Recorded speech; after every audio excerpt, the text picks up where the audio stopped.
And Mia, I think we should start with talking about what happened to you. Like, I think we should start with like the recent experience, what you just went through. Yeah, on the flotilla, a lot of people want to talk about, the horrible stuff with the Israelis and everything.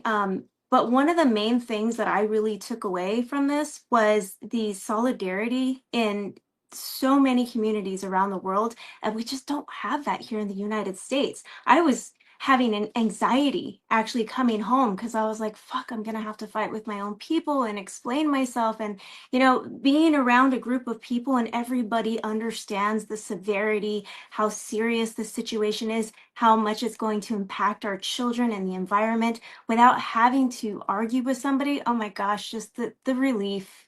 The relief of just being around people like that, it was like night and day. And I didn't realize like how toxic the United States was until I was in that situation with people who are just like, yeah, let's go. We're all in agreement. We're all willing to risk our lives, and there was no questions asked. It was just like, it's my life, your life, we're in this together. But when it came down to the actual like violence portion of it, I would say I'm very grateful for that experience because anti-Semitism works. I didn't know shit before October 7th. I was brand new to this whole thing. I'm the greenest person out of everybody in this room. So when people would say, "Oh, well, you've never been to Israel, you don't know this and that," I've done my research. Like I know that I was right based on all of the reports that I read, the Save the Children reports, Amnesty International. I know Israel is a terrorist state and an evil occupier, and that they have implemented Jim Crow laws there, and they have put children in military detention centers. But there's always that tiny little piece that works, that little guilt. And so finally, when I got there and I had to experience, with my own mind, body, and soul, and seen it with my own two eyes, the sadism and the violence and them enjoying it. I've seen them enjoy it. They really liked, like punching us and shooting rubber bullets at us and shining lasers in our eyes. It was that enjoyment that they got off it, that really showed me that, I everything that I'm doing was correct, and it was very validating experience for me, and I'm ready to go back. I think the hardest part of that trip was getting deported, because I was there, like I was in the prison bus and I was looking out this tiny little window and I could see the rocks going by, and I was like, I'm in Palestine, I'm here. And then it's just ripped out from underneath you when you get deported.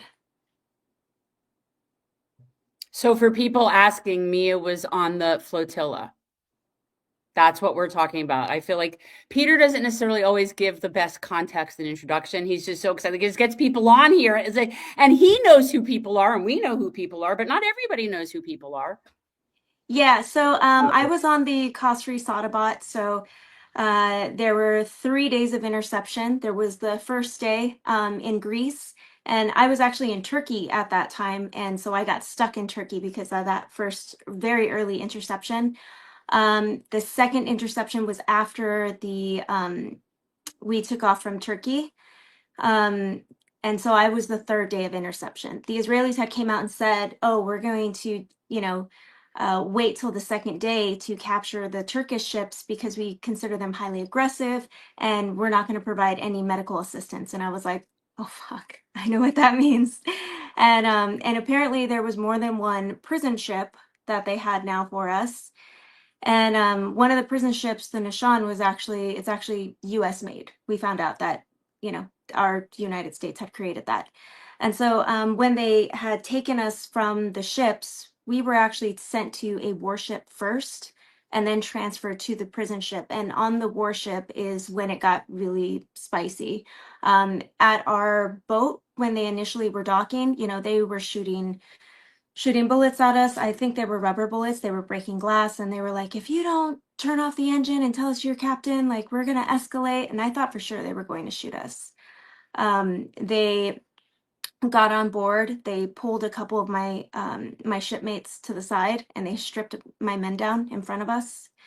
And then when they transferred us to the Navy warship, the Navy warships have like this spiky material on the deck, And so we were zip tied, blindfolded, and I was zip tied to a bar on the floor on my knees on that spiky material. I think it's called like anti-skid material. So like I have scabs like on my elbows and on my knees from being in those stress positions for so long.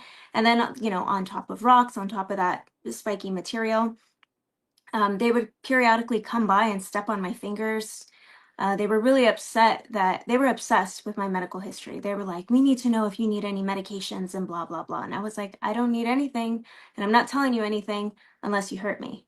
And they were like, oh, we're not going to hurt you. And so then when they transferred us to the prison ship, each one of us have to go through a container, and that container one by one. And actually, I heard that they put people in pairs too. And I have a story of a couple of people from my ship. But one by one or in pairs, we were taken into that beating container. They closed the doors on us. And there was three people in there. The first person was the one who beat me just right across my face. Pop, pop, pop. And I was passing out, so he had to hold me up by my hair so I didn't fall down to just keep wailing on me. And then he tossed me to the two men in the back. And I think because I was so out of it and I didn't fight back, that's why it was so quick for me. And then they push you out to the courtyard on the prison ship. I was there the second day. The day before, they had flooded the ship, so people, all their clothes were wet. They were cold. And they were kept up all night. They would bang on the containers. They would shine lasers in their eyes. They would do things just to kind of torment you. They were shooting rubber bullets from this walkway that they had, like right above it. Two people from my boat, one of the women told me the story. Her and a male, they were taken in together. And she told me that they beat her in front of him, and just so he had to watch. And they got her really nasty. They were tasering her all over her stomach and her shoulders. And they just made him watch. And she told me that he came up to her later and he was like, I'm so sorry, I didn't do anything. Like, I I'm sorry, I was going to make it worse. So that was the kind of torture that they enjoyed, that they liked to see. And they would do it so that way we would kind of get pinned up against each other, in a way, I guess, mad at each other, torturing each other. But inside the prison boat, you know, we were in Turkey, like, you know, we're taught in very Muslim countries, like, you don't shake hands. I'm used to shaking hands, but I was taught, don't shake hands. It's like this. After the beating in the prison ship, there's every hugs, let me check your wounds, let me see, like, are you bleeding? The men were taking off their shirts and giving it to the women because it was cold as hell at night. We were cuddled up like cans of sardines, like in these containers. If you ever seen like those images of human trafficking, like in those containers where people are just like lining up, that's what we look like in those containers. The people had kind of organized in the prison ship. So they made one container just for medical when people had injuries, broken bones. And so the people who were also part of our crew that were medical staff kind of took over. Like they were automatically in work mode, even though they had just gotten beaten. They had injuries themselves, but they were like, I'm a nurse, I'm a doctor, I need to take care of other people. There was a welcoming committee outside of the beating container to kind of take somebody, get them out of the middle of the courtyard, because if you stand in the middle of the courtyard, they were going to shoot rubber bullets at you. So they needed to get you to safety immediately. So they made sure that you were okay. They checked your wounds. They took you to the medical staff to see if you needed to get evaluated. The president of Ireland's sister, Margaret, was on there, and I got to meet her and see her in action. She's an incredible, incredible human being. Oh my God. My God, the bravery of this woman. Like, she stood up and she like was yelling at the Israeli soldiers. She was like, we need water. We have injuries. We need clothes. People are cold. And I was kind of there with head trauma. And I remember looking at her and I was like, Margaret, don't do it. They're going to kill you. They're going to shoot you. And because there was soldiers like pointing rifles at her. And I thought for sure that they were going to shoot her. And this is what the Samud is. This is what I'm talking about, like the unity from the people from the flotilla. One by one, about 15 people got up and they just started surrounding her, just as she's pleading with the Israelis for just to bring some water out for the injured people. It was an incredible thing to see, and I felt like such a pussy for just sitting there. But I had just gotten beaten, and I could barely stand up. Like my vision was super blurry, but it was there was just so many beautiful things about that experience, and now I understand why Palestinians like they won't give up. You know, there's a bravery, there's a camaraderie, there's that love for your land and for your people that is just so unbreakable, and I'm so glad I got to experience that. Um, After the prison ship, they took us to the immigration center, and that's where the Ben Gavir video happened. I didn't personally see Ben Gavir. On the prison boats, they numbered you. So you had a wristband, and mine was at the very end. You were numbered based on like how, when you got into the ship chronologically. And I was kind of like the last row. So if you saw on the boat when we're like zip tied and arms down, like outside, I was in that scene. So I was at the very back, and I was listening to the Israeli national anthem that played over 70 times, and they would take row by row people up to the immigration. And randomly, I remember like while listening to that national anthem, and I don't know why they picked this version. It was like this sad woman singing. It sounded like a funeral song. I had no idea it was the national anthem. I was Yeah, like, oh, I would just say that's Hatikva, and it is always depressing. It's never not a depressing version. it It's was. just depressing. I'm I just was putting like, oh, they're playing funeral music for us. That's great. no, And then I found out it was the national anthem. I was like, what the fuck? That's the yeah. saddest national anthem I've ever heard. Um, but as I'm sitting there listening, um, I could randomly hear screaming, and so I was like, "Oh my God, what the fuck? What are they doing?" And then I, I later learned that when you walked out, there was a couple of tents that you walk through, and a few of those tents, people would randomly get chosen, and they would get beaten in those tents. There was one person who was stuck in Turkey. They wouldn't let him get on a plane. They were like, that's not recommended. So the Israeli soldier had told him to look at him. And so the soldier was taller than him. So he looked up, and the soldier cupped his hands and hit his ears and just popped his eardrum. So he had to get like some material in there to kind of, I don't know what, to kind of solidify in there. So that way it wasn't like open or something like that. But those were the types of things that were happening inside the tents. I do know that there was also sexual assaults, and a few people got stabbed with needles. They don't know. They said that there wasn't really any side effects, but they don't know what they were injected with. They have no idea. Um, and sorry, back to the prison boat when we're getting beaten. The worst part about that is not your own beating, at least for me, it wasn't. It was having to listen to everybody subsequently getting beaten after that. Because it was the sound of that banging metal material that echoed and crying, and you don't know who's in there. And so when I got out, I'm looking for my shipmates immediately. I find one, this very elderly, like Turkish man who was on my first ship that I was on.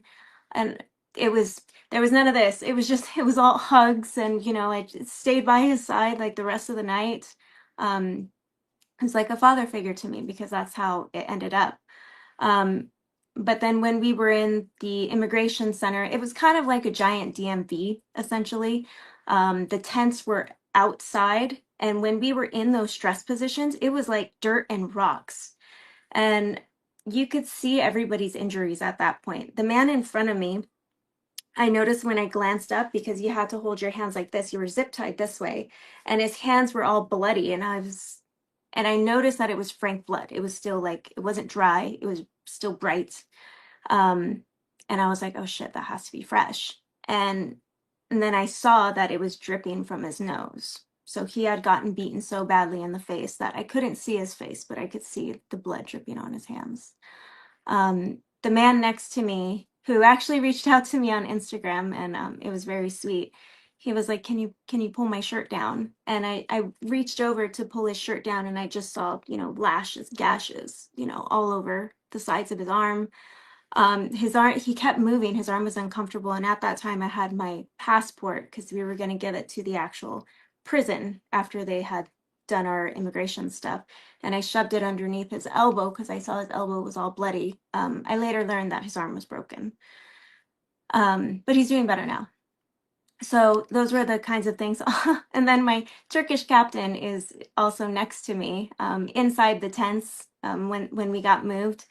And I bring all these clothes that I assume that I'm not going to ever wear again. So they, don't fit me very well. So I'm wearing these really loose pants, and, my tanga is hanging out because my pants are so loose. I'm not prepared for these stress positions. And so my Turkish captain is reaching over and pulling my pants up and my shirt down so that way these soldiers can stop taking pictures and filming me. It was just so much love between everybody there. After we got through this kind of DMV checkpoint, I did get to speak to the lawyer from the Adala legal team, which is the Israeli lawyers. And they were very nice. I told them I try to speak as fast as I can. Like, there were this many broken bones and sexual assaults and blah, blah, blah. Um, and then they shackled us, and then they took us to the prison. At that time, also, I guess this might be a little too much information, but I'm going to say it anyway. It was that time of the month for me, and I had asked for some feminine material, and they were like, they really like to yell at you, and they were very obsessed with the fact that I was from the United States. They were like, "What are you doing here? You know you shouldn't be here." Like, I'm like they have ownership of me, and I'm supposed to be doing what they say. They were really offended by my presence there, and they were like, "Well, you should have thought of that before you came here." So they gave us prison sweats, and so I had to rip off the sleeve from my sweat and kind of just jerry rig, just to make sure that like I was okay. But that's what, we had to do. They kept us up pretty much all night, like every hour, taking us out, cuffing us and dragging us. They would race us around like the prison just for no fucking reason. No reason. They would go and they would ask us stupid questions, and they would take us back. We started making jokes inside the prison cell. We're like, "Okay, ladies, it's time for our exercises." Um, and there was one point where like they would rush you and race you so much, and one officer slammed my head into like a rail, and I remember I could hear everybody else laughing, like, but I couldn't see because they make you like, you can't sit up a little bit to get enough view of like what's in front of you. Your head has to be like down to your knees as you're running. It's nearly impossible. You can't see anything. um and then the next day, that's when I guess the Ben Gavir video had came out, and we were deported at that point the next morning. Um, I thought I was going to get redetained. When we got to, I think it's Eilat, that airport, this guy was just, eh, I don't know. He was just pissing us off. They were all taking pictures of us trying to humiliate us as we were getting to the airport. So everybody on my bus was like, "No, let's not let them humiliate us." So, we were like putting up peace signs, putting up fists. And this Israeli guard came up, and he was like, "Put your hand down. Put your hand down." Like, kept yelling at me. Um, and then when we almost got to the planes, this one officer, he was yelling at me and this other woman, and he starts shoving her. And I get involved, and I was like, "Don't you fucking touch her." And like, so we get into the shoving match, and the Turkish airplanes are right there. And I'm like, "I'm gonna go back to prison," like, right away. But we got on the plane, and the flight home, everybody was like, there was a lot of like solidarity, and people were happy to see each other and all that. But as soon as I got to my seat, I couldn't. I was not okay. I didn't want to leave. Like I explained, I was like, I'm so close. Fuck. Like, and everything's just getting like ripped away from me. But yeah, it was a very validating experience, and I'm very happy that I went, and I am definitely looking forward to the next time going. Because I don't know, I don't feel done. it wasn't enough. I don't know how to explain it. You're a hero to a lot of people. And this is something where when you said, I feel like a pussy, don't ever feel like that. The courage it takes to get on that plane, to get on that boat, is something that a very, very small percentage of the human population is capable of doing it. And knowing that it could have been a death sentence, that's like I said, that's not something that really is easy to process. This is why we do what we do. There are times where I'm sure Mo feels the same way. It's like we can never do enough. There's never enough work that we could do to try to serve humanity in the capacity that we would like to. We realize that our country is in the process of going through a revolution. It's happening. It's not happening fast enough, but it is happening. And what I ultimately see is the end game here, especially because of the connection with Iran, is that Israel is going to cease to exist. Something catastrophic is going to happen to them, because what's ultimately coming to pass now, in lieu of everything that's going on with the Strait of Hormuz, is that it is an economic choke point to our country. And what Iran is effectively telling the United States, telling Trump, is that you have a choice. You either what we say, or you can go to hell with Israel. Make a choice, because that's the only two you've got. And so that is ultimately what I think will force our hand. But it is incumbent upon us to never forgive or forget anyone that has been on board with this, or in many ways were too cowardly to ever say anything about it.